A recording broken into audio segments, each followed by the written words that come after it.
জনপ্রিয় content creator তৌহিদ আফ্রিদির বিরুদ্ধে এবার হত্যা মামলা হয়েছে, সাথে তার বাবার নামও জড়িয়ে দেওয়া হয়েছে। দেশের জনপ্রিয় কন্টেন্ট ক্রিয়েটর এবং মাই টিভির মালিক তৌহিদ আফ্রিদি এবং তার বাবা নাসির উদ্দিন সাথীর বিরুদ্ধে এই হত্যা মামলা দায়ের করা হয়েছে। এছাড়া আরও 23 জনের নাম উল্লেখ করা হয়েছে একটি মামলার এজাহারে। 25 জনের হত্যা মামলার এজাহার নামায় 11 নম্বর আসামি তৌহিদ আফ্রিদি আর বাবা নাসির উদ্দিন রয়েছেন 22 নম্বর আসামি হিসেবে।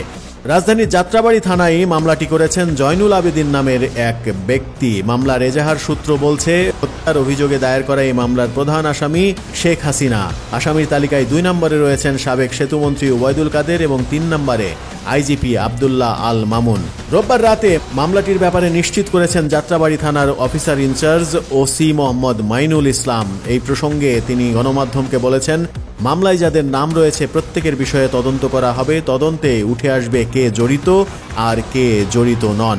সারা দেশে ঢালাওভাবে মামলার যখন সমালোচনা হচ্ছে, ঠিক সেই সময় তৌহিদ আফ্রিদি এবং তার বাবার নামের মামলার কারণ হিসেবে অনেকে দেখছেন বৈষম্য বিরোধী ছাত্র আন্দোলনের সময় তৌহিদ আফ্রিদির চুপচাপ থাকাকে।